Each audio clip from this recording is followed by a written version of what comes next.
अस्सलाम वालेकुम students, welcome to my channel. आज हम पार्ट 302 का लेक्चर नंबर 18 स्टार्ट कर रहे हैं।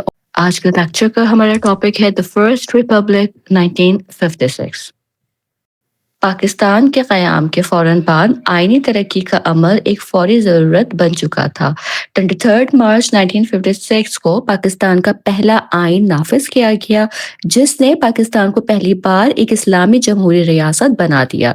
ये आइन इस्लामी नज़रिए पर मबनी था। उस वक्त एक नौ कायम शुदा रियासत को इस्लाहात या तरक्की के बजाय बका का चैलेंज दरपेश था। सियासी रहनुमाओं की खुद गर्जी और जागीरदारों का सियासी निज़ाम पर कब्जा भी आइन साजी में ताख़ीर का बाइस बना। कायदे आज़म और लियाकत अली खान की वफात के बाद क़यादत का शदीद बहरान पैदा हुआ, जिसकी वजह से कौमी मफाद से आरी नई क़यादत उभरी और मुल्क एक गहरे बहरान में चला गया। जब तक आइन न बना, हुकूमत हिंद एक्ट 1935 को अबूरी आइनी हैसियत दी गई। इसमें पार्लिमानी निज़ाम, वफाकी ढांचा और 3 फहरिस्तें मरकजी, सूबाई, मुतफ़क्का शामिल थी। सूबाई खुद मुख्तारी दी गई और इख्तियारात मरकज़ सूबजात में तकसीम किए गए। कराची को वफाकी दारुल हुकूमत और सुप्रीम कोर्ट का मकाम बनाया गया। Objective resolution 1949। बुनियादी उसूलों की कमेटी ने 1949 में करारदाद मकासद यानी कि ऑब्जेक्टिव रेजोल्यूशन मंजूर की, जिसमें ये उसूल शामिल था कि कायनात पर मुकम्मल इख्तियार सिर्फ अल्लाह ताला का है और रियासत पाकिस्तान इसकी जानिब से एक मुकद्दस अमानत के तौर पर अपने इख्तियारात इस्तेमाल करेगी। इस करारदाद ने इस्लामी फ्रेमवर्क में जमहूरियत, आज़ादी, मसावात, रवादारी और समाजी इंसाफ के उसूलों को आइन की बुनियाद बनाया। इसी करारदाद को आइन के दिबाचे का हिस्सा बनाया गया। 2 अहम असेंबलीज, पहली और दूसरी, आइनी बहरान को समझने के लिए अहम है। 3 नजरियाती ग्रोहों लिबरल्स, मॉडरेट्स और कंजर्वेटिव के दरमियान इख्तलाफ ने आइन साजी में रुकावट डाली। दूसरा मसला जो है वो ज़बान का था।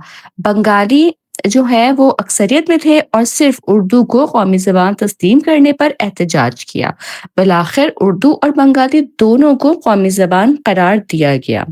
लियाकत अली खान के कत्ल के बाद ख्वाजा नाज़िमुद्दीन वज़ीर आज़म बने, जबकि गवर्नर जनरल मलिक ग़ुलाम मोहम्मद बने, जो सियासत से नाआशना थे। बाद में इख्तलाफात की बिना पर ग़ुलाम मोहम्मद ने नाज़िमुद्दीन को बरतरफ करके मोहम्मद अली बोगरा को वज़ीर आज़म मुकर्रर किया।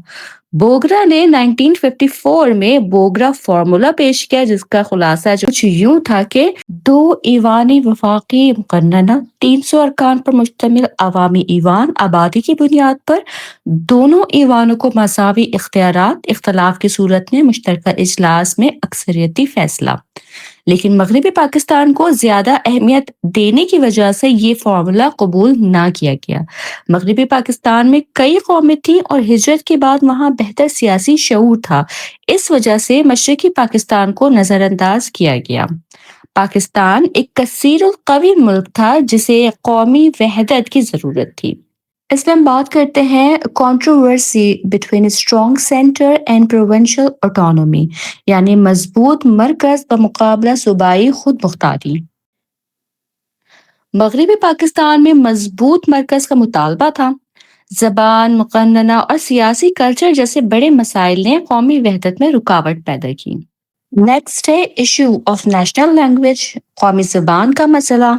बंगाल में नेशनल फ्रंट पार्टी ने उर्दू के खिलाफ तहरीक चलाई और 1952 में शदीद एहतजाज और हंगामे हुए। बिलाखिर उर्दू और बंगाली दोनों को कौमी ज़बान करार दिया गया।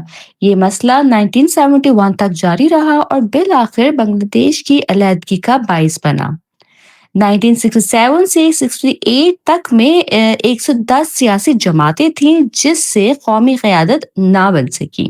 गुलाम मोहम्मद ने पहली असेंबली तहलील कर दी। इस फैसले पर अदालती कार्रवाई हुई, लेकिन गुलाम मोहम्मद कामयाब रहा।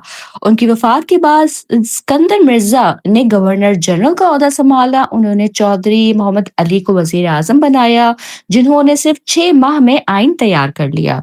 यूं 1957 में पाकिस्तान को पहला आइन मिला।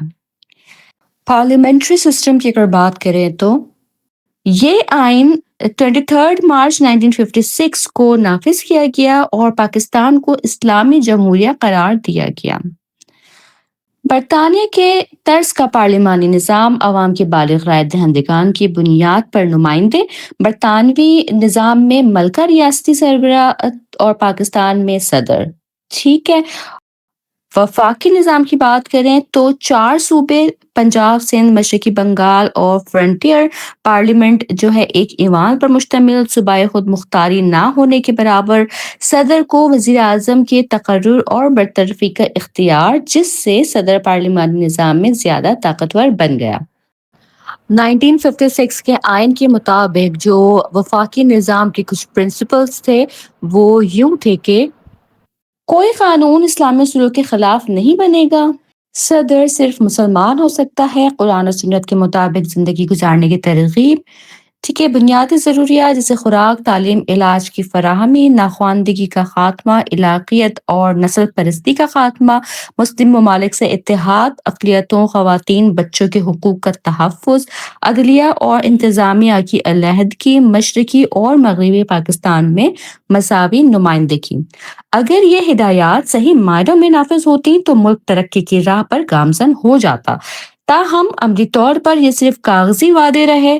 آخرکار اسکندر مرزا نے جنرل ایوب خان کو پہلے وزیر دفاع، پھر وزیر اعظم اور پھر صدر بنایا۔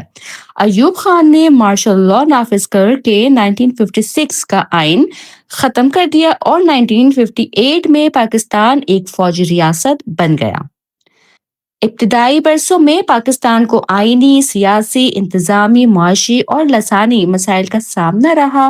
جمہوری کوششیں ہوئیں مگر غیر جمہوری قوتوں نے نظام پر قبضہ کر لیا اور یوں پہلا آئین جو ہے وہ بھی ناکام ہو گیا اور پاکستان جمہوریت سے آمریت کی طرف چلا گیا۔ اس کے ساتھ ہی ہمارا آج کا لیکچر نمبر 18 بھی مکمل ہوتا ہے۔ میں نے پوری کوشش کی ہے کہ بہت آسان الفاظ میں اس لیکچر کو بناؤں تاکہ اس سے آپ کو یاد رکھنا بھی آسان رہے۔ میں اسی طرح باقی لیکچرز بھی اپلوڈ کرتی رہوں گی، اس کے لیے آپ میرا چینل ضرور سبسکرائب کر لیں اور اسے اپنے فیلو اسٹوڈنٹ کے ساتھ بھی لازمی شیئر کریں تاکہ آپ کی فائنل ٹرم پریپریشن اچھے طریقے سے ہو سکے۔ میں اپنی نیکسٹ ویڈیو میں انشاءاللہ تعالیٰ پھر حاضر ہوں گی، تب تک آپ سب اپنا بہت خیال رکھیے گا۔ اللہ حافظ۔